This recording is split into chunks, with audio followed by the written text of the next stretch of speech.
Welcome back. You're listening to Get Real with Bob and Stacy. You're joining us for our Leaders and Legends segment. Joining us by phone today, we have John Pollock, CEO of Financial Gravity, a nationwide financial services firm that specializes in helping business owners reduce their taxes. Welcome to the show, John. Thanks for having me. So, we were talking with you for a few minutes before the show. You are in the tax planning business, but you are not a CPA. Is that correct?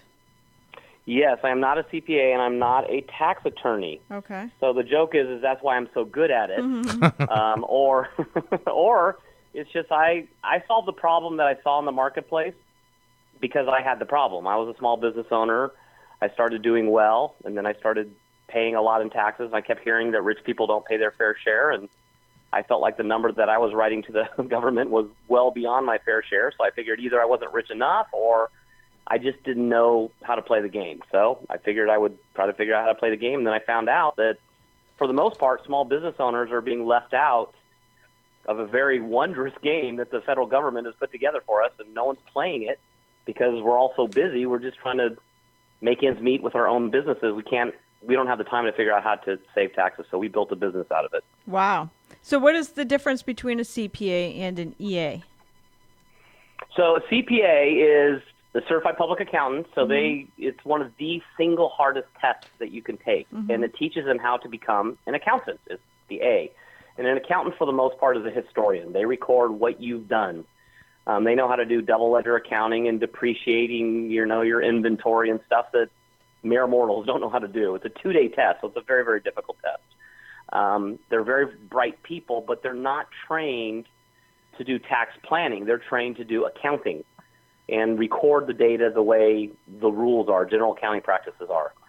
An EA is an enrolled agent. So an enrolled agent works with the U.S. Treasury. They actually get licensed by the U.S. Treasury to file tax returns. Still, not really a tax planner. They know how to put numbers in the tax return, which a CPA does as well.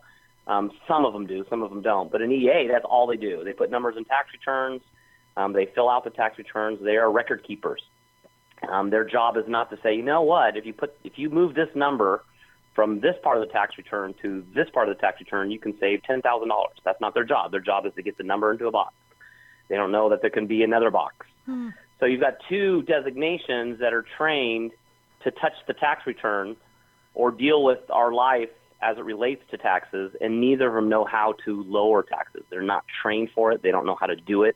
And ironically, the type of personality that's attracted to both of those fields is not a creative one. And since the tax code is very complex, mixing and matching different strategies takes some creativity. But that's not the type of people that are attracted to it. So we've tried to build a business around that so that our clients can save taxes. And we save our average client about $20,000 a year. Wow. That's huge. So I have a It is CPA that does my taxes. Are you saying he's not a tax planner? No, he's not. So, I'll throw out a couple ideas that you can take to your CPA and see how they respond. I know exactly how they'll respond because it happens so many times. That's why we got into the business. It was funny because we wanted to work with CPAs, but they just didn't want to implement any of the strategies. Like, for instance, there's a 14-day rental rule.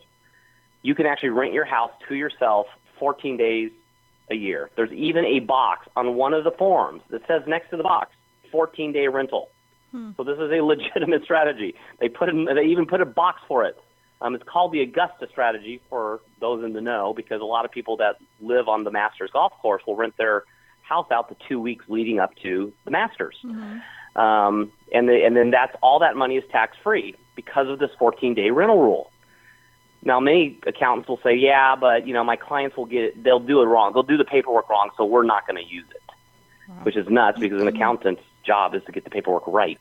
But the 14-day rental rule is something virtually every small business owner can use. It will save them anywhere from $2,000 to $3,000 a year in taxes. And it doesn't take that much work, so everyone should use it. If you have a swimming pool, you can write off your swimming pool. Really? That's in the tax code. The installation of it or the maintenance? No, good question. A lot of people we always have to qualify that. No, just the maintenance. All right, because I was about to get a pool. I had that. That's happened a lot. Yeah. I'm getting a pool. No, you can't write off the installation, but you can write off the maintenance, which isn't a lot of money, but hey, a couple $100 a month, and you're in 25% tax bracket, that saves $50 a month. Wow. Yeah, why pay it? So why pay it? Do you find that people that use you going with a proactive tax planning strategy, that they're at an increased risk for an audit? Yeah, so this is another question we get asked quite a bit. So I always kind of push the question back. First of all, do you think someone that makes a $500,000 a year is more likely to be audited than someone that makes $50,000 a year? Think of the IRS as a collection agency. And if you're a collection agency, you want to get the biggest bang for your buck. And someone that's making a $500,000 is more likely to have mistakes. And if there is a mistake, I'm more likely to get more money out of them than someone that makes $50,000. So it's our job as tax planners is to get your income down to $50,000. So we have to do it legally, morally, and ethically, but there's 70,000 pages of code. So the only illustration I use is think of a kind of a red light and a green light. If you go to an intersection and there's a red light, that's the safest part of an intersection. If everybody had red lights, no one would ever get hurt. But the government recognized that that is not a productive intersection. So in order to make the intersection productive, they had to provide green lights so that we can go through the intersection as safe as possible. Someone could run the red light and still hit us, but it's safer to follow the green lights. Well, the tax code is about 5 pages of red lights. You pay X, you earn Y, then this is what your tax is. But the green lights is the other 70,000 pages of code. So the mortgage interest deduction, everybody knows about this. It's on the Schedule A. No one thinks that's a risk of getting audited because it's part of the tax code. Just because you haven't heard of it and the 70,000 pages doesn't mean that it isn't as equally legal as the green light, which is the mortgage interest. And so what we do is we look for all these different things that we can do to reduce your taxes. We have one strategy that allows you to put money, this is for the very elite, but there's one strategy that allows you to put $1.2 million a year away tax-free. It's not a 401k, obviously. It's not even a retirement account, but it's available. And if you're making that kind of money, you want to know about that. That's crazy. And you can put away $1.2 million without paying any taxes on it. Without paying any taxes on it, and it got better. Obama, and he snuck this in during Christmas. He basically passed this law on 12/18 of last year. He increased it from 1.2 million to 2.2 million. So he added $1 million. Crazy. Ironically, he added it the year he gets out of office. Now, how much money do you have to make to be able to take advantage of this? But part it's of the putting code? it away, it's saving it, right? Yeah. So you're stashing. Well, you still can access it. That's the other thing is you can access it. So if you're a real estate investor, you can use that money that you just stashed tax-free, and then you can buy real estate with it. This is crazy. And that's one of your investments inside of the. And this is stuff that's been available to the rich, but the only reason it's available to the rich is the rich don't have a special super secret part of the tax code that only they have access to, and you have to know the special handshake. The tax code's the same for all of us. It's just they can afford the attorneys and whatnot to get to that stuff. Well, what I've tried to do in our company is we've tried to figure out ways that we can take this to the masses. Why can't you have access to this? I mean, the laws are the same for all of us. So if we can figure out a way to get our costs down and make it available to more and more people and still have a business for us, then I think we can help a lot of people, and that's what we've done. And I'm an entrepreneur. I hate the fact that I've worked hard and I've taken the risk, and then I got to send half of it to the government. They didn't take half the risk. They didn't stay up. They didn't work 100 hours a week like I did. There's some role in government. I mean, we do need roads and infrastructure, but at the same time, 50%, and in some states, I'm in Texas, so the most I'm going to pay is 50%, but in some states it's going to be 60, 70%. Yeah, That's not fair. It's so ridiculous. Let's play the game. This is crazy stuff. So do you actually read the tax code for fun? No. Like, how do you find all not. this? I Like, have people. I have people that read the tax code for fun. What we do and what's happened as a result of getting on radio shows like this is we've kind of become a hub. So I'll have a financial advisor that has some crazy strategy that maybe is related to life insurance or something, and they want to sell more of it. So they'll send it to us. We'll actually have tax attorneys look at it, and then we'll say, okay, it's a legitimate strategy. This is where we would use it. And then we build it into our overall system. Because the goal is not to sell product. The goal is to help you Now, the advisor's goal is sometimes to sell product, but the goal is to help our business owners. So if the business owner comes in, we want to save them money on taxes. If a product helps them do that, that's fine, but we want to do the stuff that's not product-related first. And then if the product helps, like the one with the $1 million, I mean, that's a product, but it's so substantial, people don't care about the product. Wow.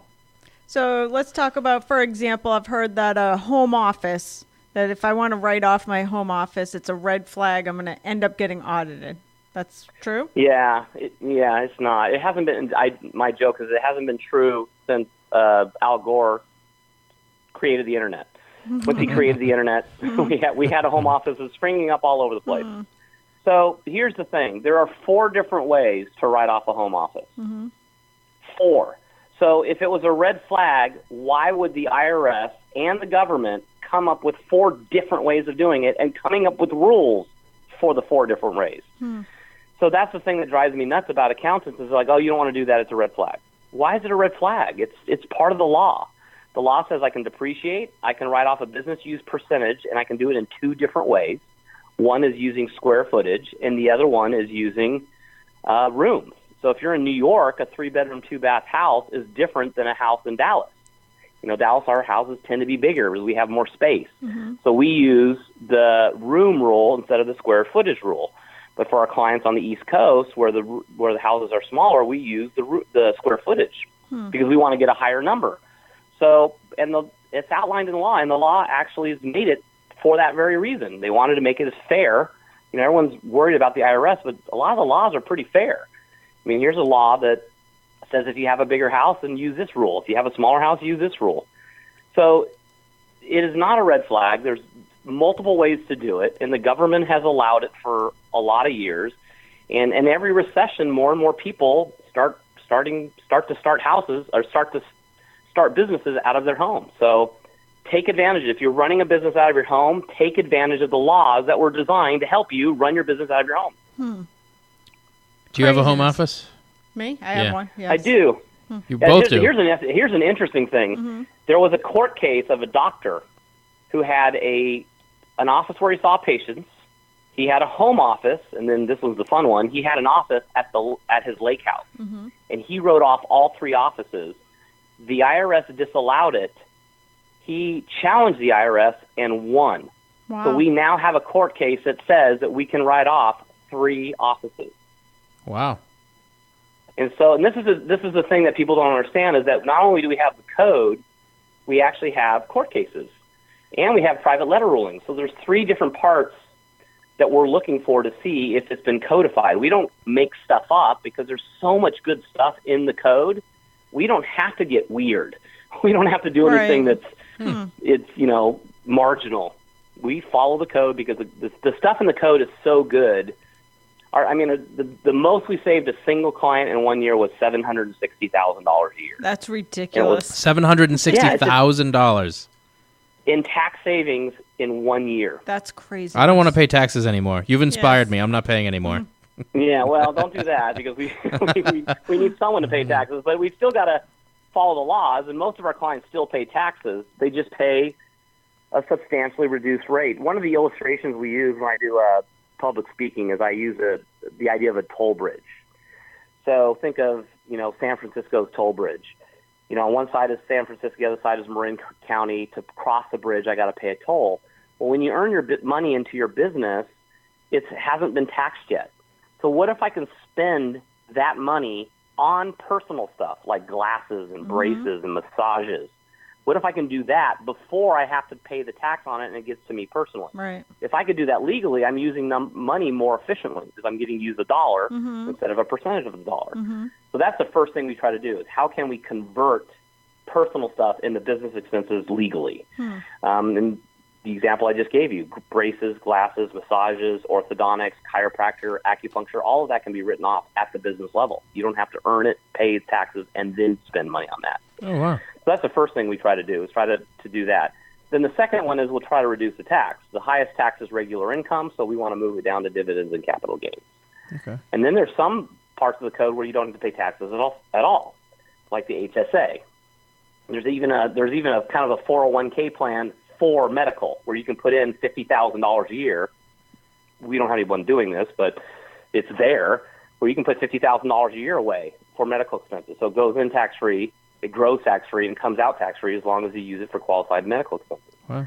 So you have to follow rules, but as long as you follow the checklist, you can save tens of thousands of dollars. Now, there are some things, some of my business owners will look at me and say, yeah, John, I'm not doing that.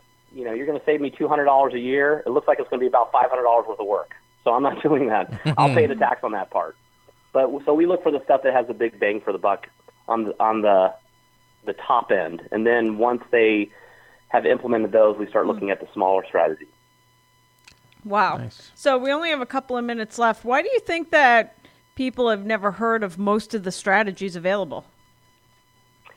I don't know, but there are a lot of guys out there that have written books on it. I don't know if anyone's communicated it well, or there's just not. I don't know. It's one of those. Why didn't I hear about it? I was a financial advisor. I had a license, an insurance license. I had a securities license. And I had the licenses. I took all these courses, and I didn't know any of this stuff. Talking about frustrating, you're like, gosh, I'm licensed in the financial services world, and I can't even say my self-taxes. I just think it's a training problem. Everyone thinks that the accountant knows this stuff because they touched the tax return, but they don't. And so we're working now to train accountants and CPAs and EAs on these strategies so that we can open offices around the country so that more and more people can have access to the rules that are available to us. Wow, that's awesome. Excellent. So for people that are listening, I have a feeling you're going to get some calls just from many of the business owners listening today to the live program and to the podcast. People can reach out to John Pollock, Pollock. It's johnpollockinc.com, or you can find him on Facebook at facebook.com/financial gravity. He's also on Twitter at John Pollock Inc. So thank you for joining us. Lots of great stuff. I think Bob and I will probably end up calling you too. Yes, we will. We will. Thanks, John. I'll be here. That's going to do it you. for this edition of Get Real. Join us again next weekend for more.